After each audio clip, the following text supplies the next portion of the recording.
اب یہ بات مشرکوں کو چاہے کتنی کا ناگوار کیوں نہ گزرے، مگر میرا حبیب کرے گا وہی جو میرا اس سے حکم ہے۔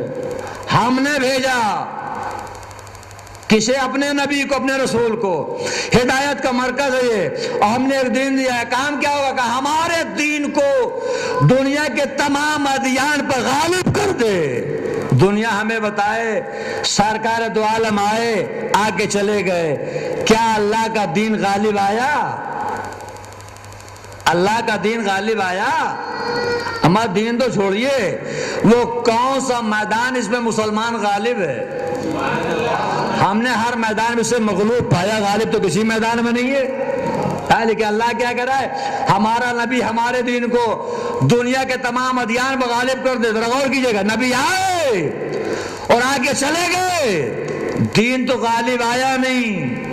اے میرے پروردگار، اے میرے معبود، تیرا نبی آیا، آگے چلا گیا، دین تو غالب آیا نہیں۔ تو آج اپنی آواز آئے، ہم نے کوئی ایک محمد تھوڑی رکھا ہے۔ صلوات پڑھنے پر محمد آل محمد۔ ہم نے کوئی ایک محمد نہیں رکھا، وہ سلسلہ محمد کا پہلا محمد ہے جو دین لے کر آیا۔ آخری محمد آ جائے اور دین غالب نہ آئے تب کہنا صلوات پڑھیے بر محمد آل محمد۔ پھر آیا بھائی، پھر آیا، سنبھالو اسے، ایک سلمان سے دے بابا دے بلند، تھوڑا سنبھالو، 20 منٹ اور سنبھال لو۔ آپ نے غور کیا تو یہ نبی کریم آئے کہ ہمارا نبی دین کو غالب کر دے۔ تو یہ پہلا سلسلہ محمد کا پہلا محمد تھا جو دین لے کر آیا، آخری آ جائے اور غالب نہ آئے تب بات کرنا۔ میں ایک مثال دے دوں تاکہ بات میری مکمل ہو جائے۔ مان لیجئے میں حیدرآباد میں سالانہ ملاقات آپ سے ہوتی رہتی ہے، میں آیا اور میرے دوست مولانا مفید صاحب قبلہ نے کہا کہ بھائی ایک ہم لوگ حیدرآباد میں جشن کرنا چاہتے ہیں، محفل۔ تو میں نے کہا میں کیا کروں؟ کہ آپ یو پی میں رہتے ہیں، کوئی بڑا اچھا شاعر بھیج دیجئے، شاعر بھیج دیجئے۔ ہم نے کہا بھیج دیں گے، کہ مگر ایسا شاعر ہو جو تمام شاعروں پر غالب آ جائے، تمام شاعروں پر غالب آ جائے۔ ہم نے کہا انشاءاللہ ایسا شاعر دوں گا جو تمام شاعروں پر غالب آ جائے گا۔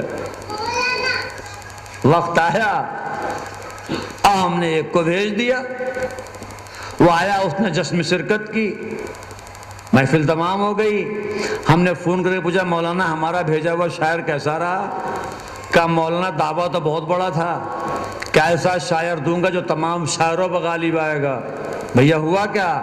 کہ آپ کا شاعر بیرونی شعراء تو چھوڑیے، مقامی شاعروں پر غالب نہیں آیا، مقامی شعراء پر غالب نہیں آیا۔ دعویٰ بہت بڑا تھا، ایسا شاعر دوں گا جو تمام شاعروں پر غالب آئے گا، اور آپ کا بھیجا ہوا شاعر مقامی شاعروں پر غالب نہیں آیا۔ تو میں ہوا اپنے دعوے میں ناکام، وہ ہوا اپنے مقصد میں ناکام۔ دعویٰ کیا تھا؟ ایسا شاعر دوں گا جو تمام شاعروں پر غالب آئے گا، وہ غالب کسی پر نہ آیا، تو میں ہوا دعوے میں ناکام، وہ ہوا مقصد میں ناکام۔ نہیں غور کیا آپ نے؟ میں ہوا دعوے میں ناکام، وہ ہوا مقصد میں ناکام۔ اللہ نے کیا کہا؟ ایسا نبی جو ہمارے دین کو دنیا کے تمام ادیان پر غالب کر دے گا۔ سرکار دو عالم آئے، آگے چلے گئے، دین تو غالب آیا نہیں۔ تو ابھی اس آیت کو لے کر عالم اسلام کے سامنے صرف دو باتیں رہ جاتی ہیں، دو میں سے کوئی ایک بات مان لو، یا تو نبی پاک کو ناکام مان لو، یا وہ کہ جو پردے میں اسے امام مان لو۔ ارے بھائی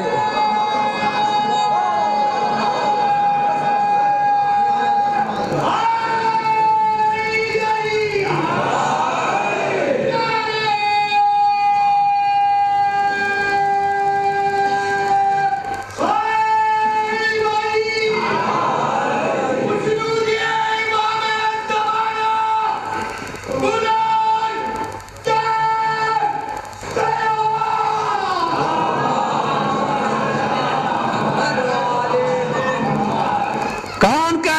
سنیے گا کہ ہم اپنے امام کے ظہور کا انتظار کر نہیں، ہم اپنے امام کے ظہور کا انتظار نہیں کر رہے ہیں۔ یہ جو کہتے ہیں انتظار نہیں، انتظار سنیے کیوں کر رہے ہیں؟ ہم اپنے امام کے ظہور کا انتظار نہیں کر رہے ہیں، بلکہ ہم اس دن کا انتظار کر رہے ہیں جس دن اللہ کا دین غالب آنے والا ہے۔ صلوات پڑھیے بر محمد و آل محمد پر۔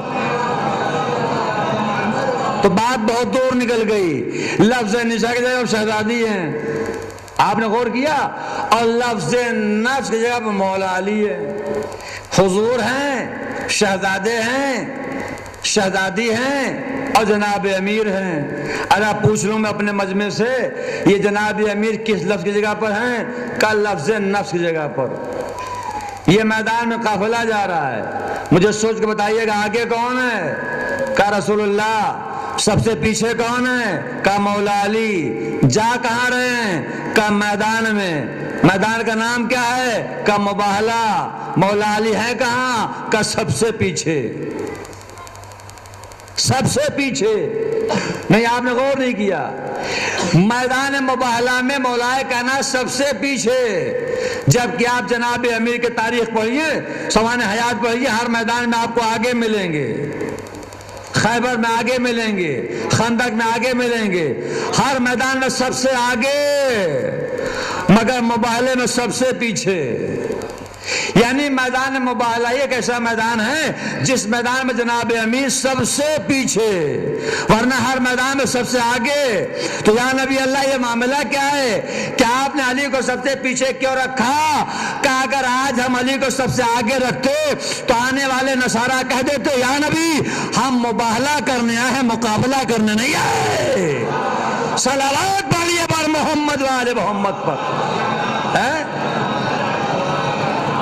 بس دو باتیں اور سنیے، مجلس تمام ہو۔ یہ قافلہ میدان مباہلہ کی طرف روانہ ہے۔ آیت مباہلہ آئی کہ ان سے کہیے تم اپنے بیٹوں کو لے آؤ، میں اپنے بیٹوں کو لے آؤں، اور لکھا ہے کہ جیسے آیت اتری اور لوگوں تک آیت پہنچی کہ اللہ نے نبی سے کہا ہے کہ تم اپنے بیٹوں کو لے آؤ، میں اپنے بیٹوں کو، تو نہ جانے کتنے گھروں میں تیاری ہونے لگی کہ ان کے اپنے بیٹے تو ہے نہیں، ہو سکتا ہے چانس لگ جائے ہمارا بھی۔ لیکن پوری تیاری کے ساتھ پہنچے، پوچھنے والوں نے پوچھا کہاں آئے ہو؟ کیا تم نے آیت نہیں پڑھی؟ فَقُلْ تَعَالُوا نَدْعُوا أَبْنَاءَنَا وَأَبْنَاءَكُمْ۔ ابنانا ابنانا کا کہہ اور آ بھی گئے ہو، یہ ابنانا آپ ہی کے لیے، واپس جائیے، پھر رکے ہیں، کہ واپس جاؤ، پھر ٹھہرے ہیں، کہ واپس جاؤ، جانے کا نام نہیں لیتے، ہم تو جائیں گے، کہ سنو یہ میدان مباہلہ ہے، اس میدان میں اور میدانوں بڑا فرق ہے۔ یہ میدان مباہلہ ہے، اس میدان میں اور میدانوں میں بڑا فرق ہے۔ کیا فرق ہے؟ کیا فرق ہے کہ اور میدانوں میں مقابلے میں تلوار تھی، تم پہاڑی پر چڑھ گئے، بچ گئے، نہیں پہنچ رہی ہے باغ، نہیں جاگ رہا مجمع۔ اور میدانوں میں مقابلے میں تلوار تھی، تم پہاڑی پر چڑھ گئے، بچ گئے، یہاں مقابلے میں لعنت ہے۔ صلوات پڑھیے بر محمد علیہ۔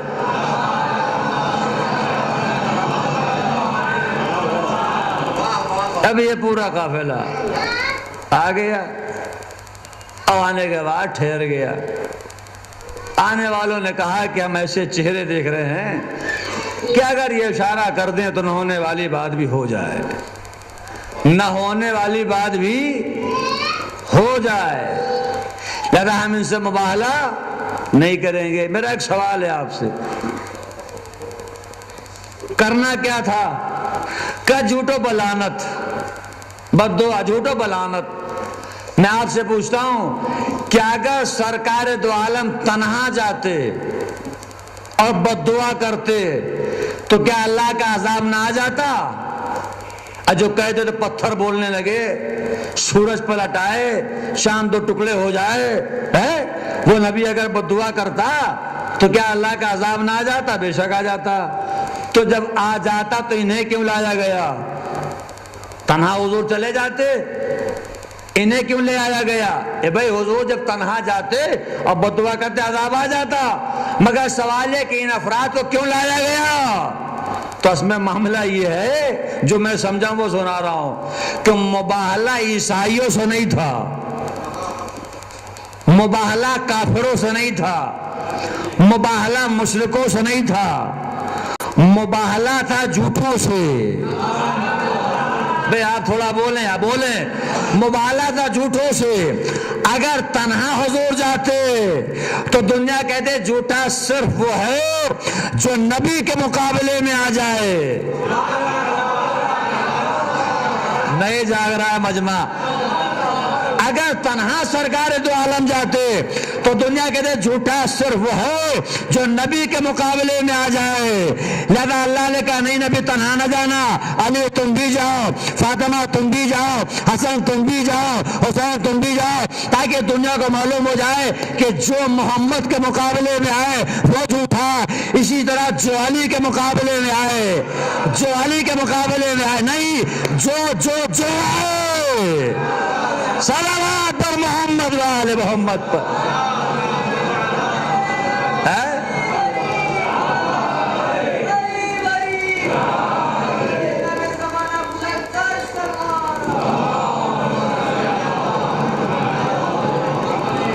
ایسا بتانا تھا۔ اب یہاں بڑی عجیب عجیب باتیں۔ مولانا مودودی صاحب تفہیم القرآن بڑی مشہور تفسیر ہے، یعنی اتنا عظیم واقعہ اور اتنا طولانی و تفصیلی واقعہ، آپ پڑھیے مودودی کی تفسیر، چند سطروں میں علامہ مودودی نے اس آیت کی تفسیر مکمل کر دی۔ آیت مباہلہ کی تفسیر لکھ رہے ہیں اور انہیں یہ خبر نہیں کہ اپنا آنا کی جگہ پہ کون گیا، لفظ نساء کی جگہ پہ کون گیا، نسل نبی بن کر کون گیا، لکھتے کچھ شخصیتوں کو لایا گیا۔ جبکہ یہ مودودی صاحب ایک ایسے مفسر ہیں جن کے سلسلے میں اکثر کہا کرتا ہوں کہ ہر آیت کی تفسیر بڑے تفصیل سے کرتے ہیں، لیکن جہاں کہیں اہل بیت کے فضائل کا شہر آتا ہے یہ بیچارے بائی پاس گزر جاتے ہیں۔ انہیں معلوم نہیں ہے کہ لفظ نساء کی جگہ پہ کون گیا، ابن آنا کی جگہ پہ کون گیا، کچھ شخصیتوں کو لایا گیا۔ سوال یہ ہے کہ نام کیوں نہیں لکھا، جبکہ جہاں نام نہیں ہونا چاہیے، جب وہاں والوں کا معاملہ آیا ان کا نام لکھ دیا، لیکن یہاں نام کیوں نہیں لکھا؟ تو بھیا جو میں سمجھا وہ سنا رہا ہوں۔ نام اس لیے نہیں لکھا، اس کی دو وجہ ہیں، دو میں سے کوئی ایک وجہ ہو سکتی ہے۔ کبھی کبھی ہوتا یہ ہے کہ جب دشمنی اور عداوت عروج پر ہو تو چونکہ دشمنی اور عداوت عروج پر ہوتی ہے لہذا بربنائے دشمنی انسان نام نہیں لیتا۔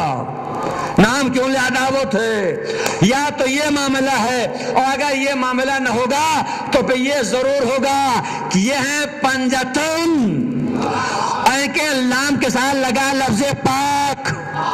ہائے ہائے ہائے بھائی یہ ہے پنجتن اور ان کے نام کے ساتھ لگا لفظ پاک، تو جب پاک ہیں تو نجس زبان پر نام کیسے آئے گا؟ صلوات پر محمد والے محمد پر۔ آپ ذرا بولیں، پاک ہے نا؟ لیکن لوگ کہتے ہیں ارے صاحب سرکار دو عالم تنہا جاتے بدعا کرتے عذاب آئی، انہیں اس لیے لایا گیا کہ چونکہ نبی کو دعا مانگنی تھی اور انہیں آمین کہنا تھا۔ یہ آمین والوں کا مذہب کہ انہیں آمین کہنا اس لیے لایا گیا۔ تو چلیے آپ نے یہ بھی مان لیا کہ اللہ اپنے نبی کی بھی دعا اس وقت تک نہیں سنتا۔ ہائے ہائے ہائے ہائے جب تک اہل بیت کی آمین نہیں آ جاتی۔ صلوات پڑھیے بابا ولن۔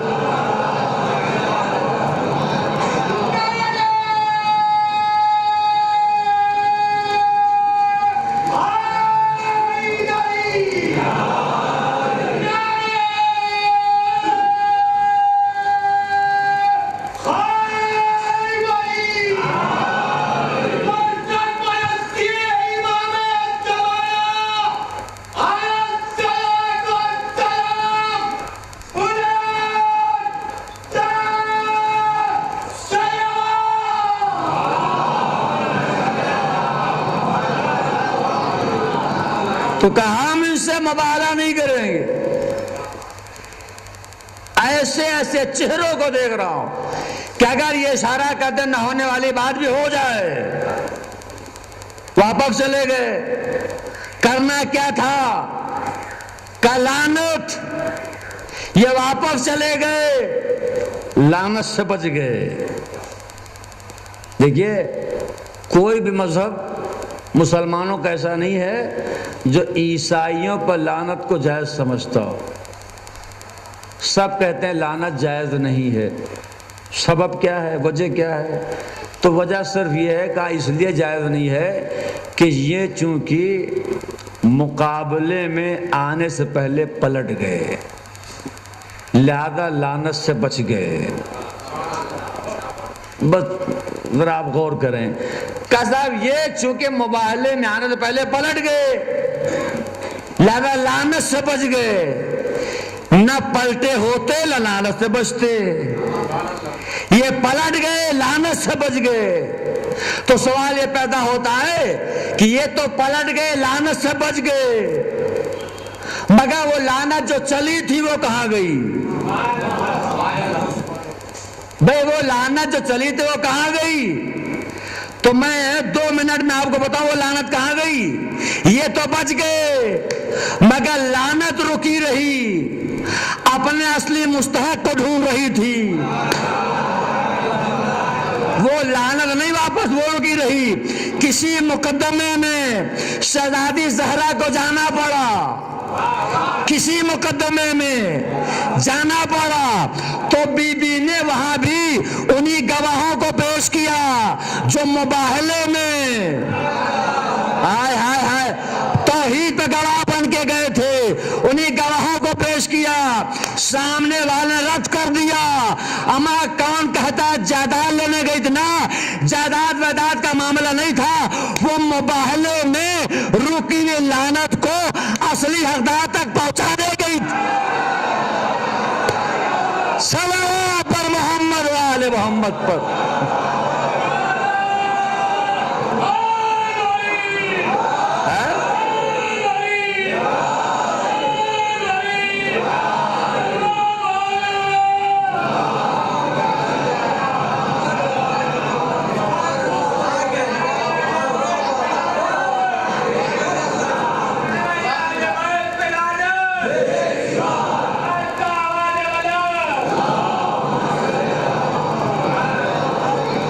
عیسائی چالاک تھے لعنت سے بچ گئے، عیسائی ذہین تھے لعنت سے بچ گئے.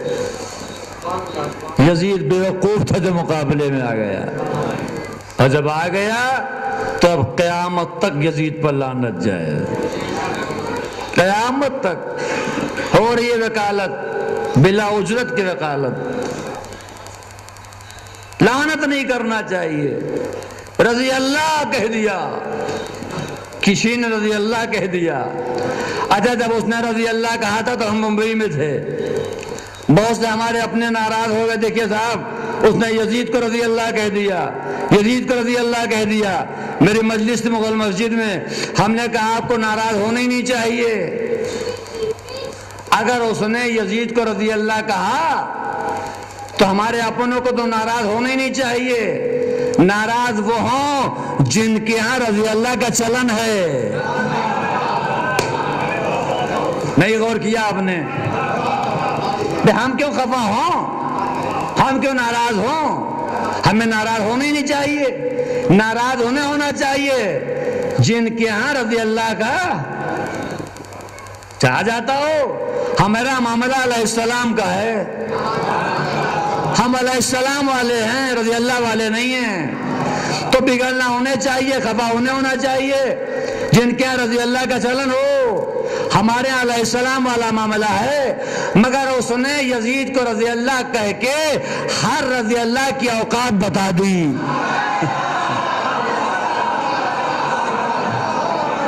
صلوات پڑھنے پر محمد و آل محمد پر ہر رضی اللہ کی.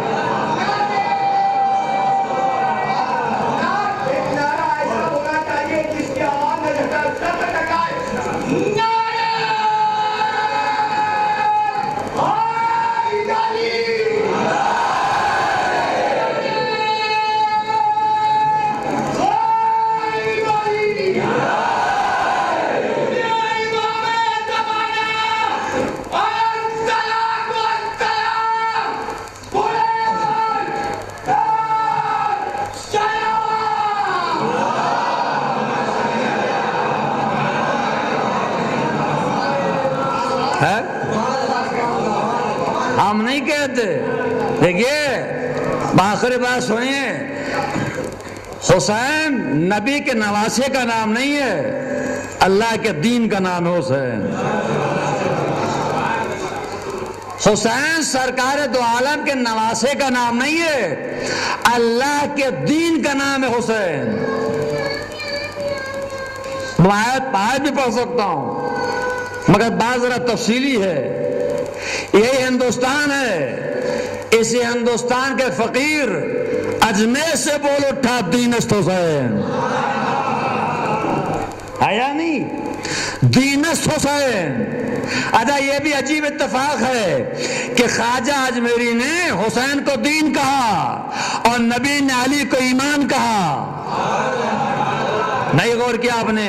حسین کو خواجہ نے دین کہا اور علی کو نبی نے ایمان کہا. ایمان علی، دین حسین. باپ ایمان، بیٹا دین، بیٹا دین، باپ ایمان. پتہ چلا دین اور ایمان باپ اور بیٹے کے درمیان.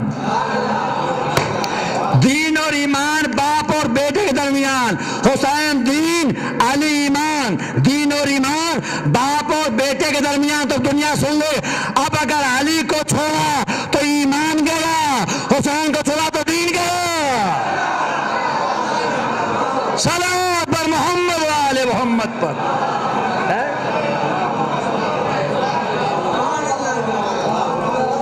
حسین دین کا نام ہے. یہ خواجہ اجمیری نے کہا دین است حسین. ارشاد ہوا فاقم وجہک للدین حنیفا.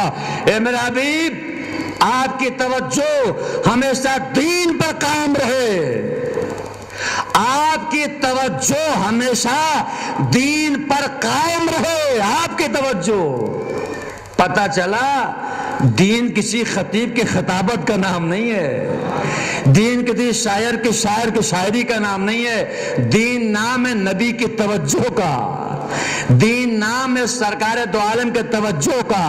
تو جب دین نام ہے نبی کے توجہ کا تو اب جدھر نبی کے توجہ ہوگی ادھر دین ہوگا.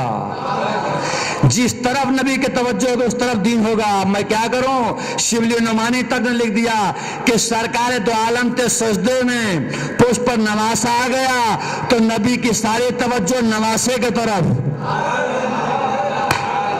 سرکار دو عالم کی ساری توجہ نواسے کی طرف. یہ نبی نواسے کی طرف توجہ نہیں دے رہے تھے، توجہ دے کے ہمیں بتا دیکھو میرے پشت پر نواسا نہیں آیا، اللہ کا دین آیا ہے. صلوات پر محمد و آل محمد پر. پشت پر نواسا نہیں آیا، اللہ کا دین آیا ہے. تو نواسا پشت پر ہے، اللہ کا دین ہے. آ گیا حکم خدا، سر نہ اٹھے.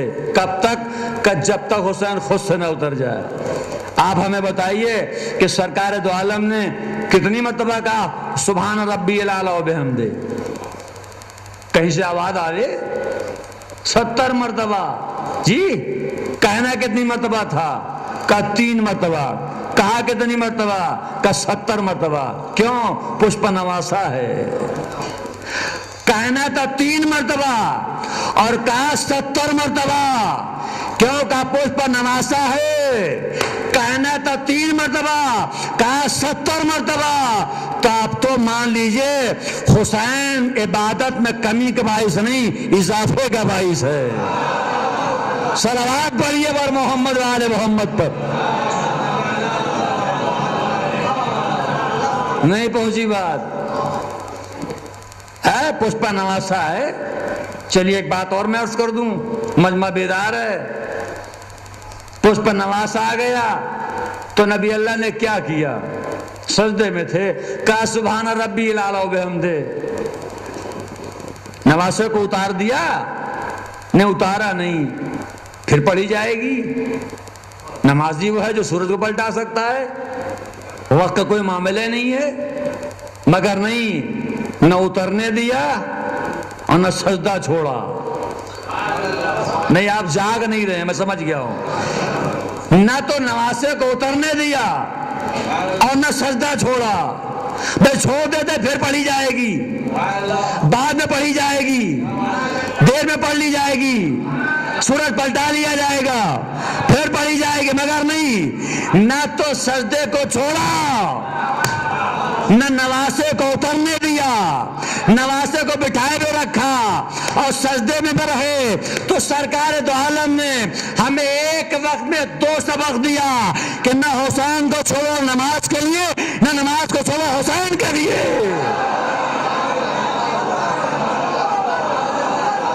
صلوات پر محمد و آل محمد پر.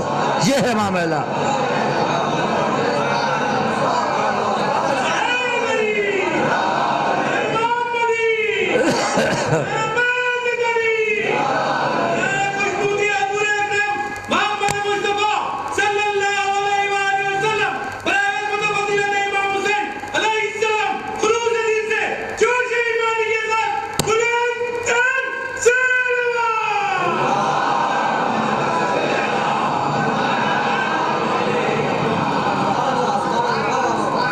حسین دین کا نام ہے.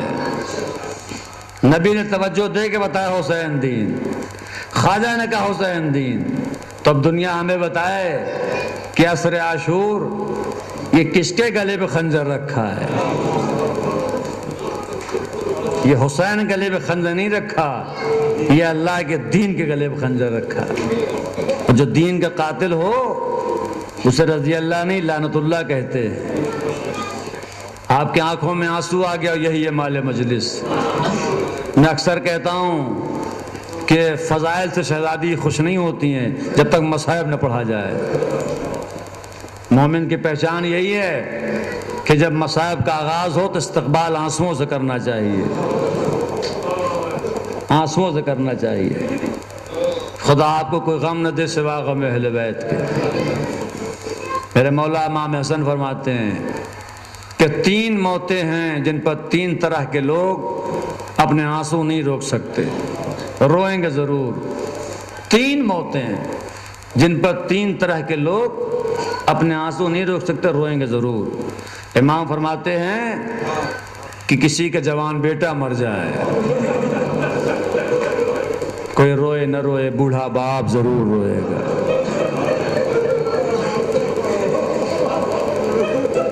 جوان بیٹا مر جائے, کوئی روئے نہ روئے, بوڑھا باپ ضرور روئے گا. باپ جوان بیٹے کے موت پر آنسو نہیں روک سکتا, ضرور روئے. کیوں؟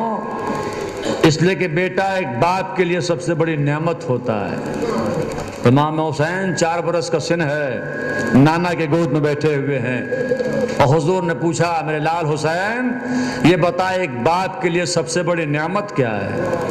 کہا نانا ایک باپ کے لیے سب سے بڑی نعمت یہ ہے کہ اللہ اس سے بیٹا دے اور باپ کی نگاہوں کے سامنے بیٹا جوان ہو جائے. جوان بیٹا ایک باپ کے لیے سب سے بڑی نعمت. فوراً پوچھا اور میرے لال سب سے بڑی مصیبت کیا ہے؟ کہا نانا بوڑھے باپ کے سامنے جوان بیٹا دم توڑ دے. یہ سب سے بڑی مصیبت ہے. اب مجھے نہیں پتا یہ سوال حضور نے حسین ہی سے کیوں کیا تھا. شاید راز رہا ہو, بتانا چاہتے میرے لال حسین ایک دن آئے گا کہ تیرا جوان بیٹا علی اکبر ہوگا, سینے پر نیزہ لگے گا. اللہ اکبر, اللہ اکبر. آپ کو معلوم ہے کہ ایک ماں کی فطرت کیا ہوتی ہے؟ ایک ماں کی فطرت کی ہوتی ہے کہ جب اس کا بیٹا جوان ہو جاتا ہے اور چہرے پر سبزے جم جاتے ہیں تو ماں اپنے جوان بیٹے کے نظریں چرا چرا کے بلائیں لیتی ہے. ہائے میرا لال جوان ہو گیا, عقد ہوگا, شان سے دلہن آئے گی, سین خانہ میں بچے کھیلیں گے. یہ ساری تمنا ایک ماں کی ہوتی ہے. اور یہی بیٹا چلا جائے تو بیٹا نہیں جاتا, ماں کے تمناؤں کی دنیا اجڑ جاتی ہے. اللہ جانے ام لالا کے دل میں کیا کیا تمنائیں تھیں, مگر ہاں جب جوان بیٹا آیا تو ماں نے خوش ہو کے اجازت دے دیا, جاؤ میرے لال علی اکبر خدا حافظ.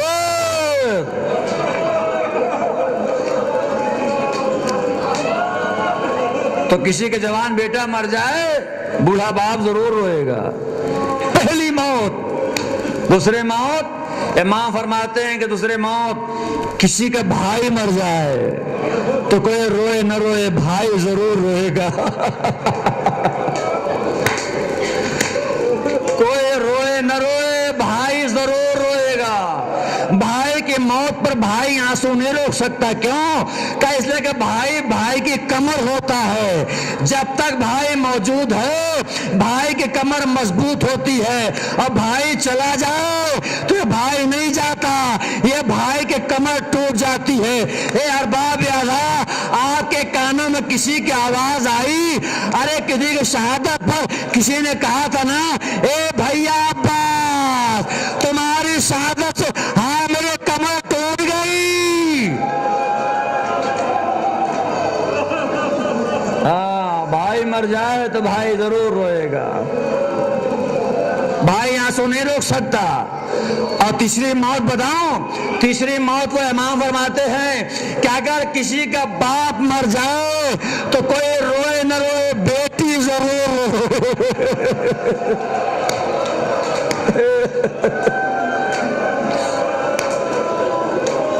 کوئی روئے نہ روئے، بیٹی ضرور روئے گی، اس لیے کہ بیٹیاں اپنے باپ سے بہت نسبت کرتی ہے۔ باپ کے مرنے پر بیٹی آنسو نہیں روک سکتی، بیٹی ضرور روئے گی۔ کہا جاتا ہے کہ بیٹے جائیداد کے وارث ہوتے ہیں، بیٹیاں جنازے کے وارث ہوتی ہیں۔ اے ارباب یا کیا آپ کو معلوم نہیں کسی نبی نے اللہ دعا مانگی، یا اللہ تو مجھے ایک بیٹی دے دے، اللہ نے پوچھا بیٹی کیوں مانگ رہے ہو؟ کہ اس لیے کہ بیٹیاں باپ کے جنازے کے رونق ہوتی ہے۔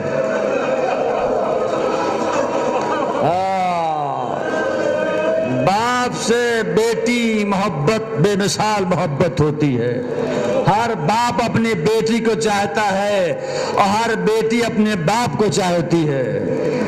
باپ اور بیٹی کی محبت بڑی بے مثال محبت ہوتی ہے۔ بیٹیوں کی فطرت یہ ہے کہ ہمیشہ باپ کے سامنے رہنا چاہتی ہیں، اور باپ بھی چاہتا ہے کہ بیٹیاں ہمیشہ سامنے رہیں، محبت ہے نا۔ تو ایک باپ کو اپنی بیٹی سے بڑی محبت ہوتی ہے۔ آپ کو کیا معلوم کہ میرا مولا حسین کو سکینہ سے کتنی محبت تھی؟ کیا معلوم کتنی محبت تھی؟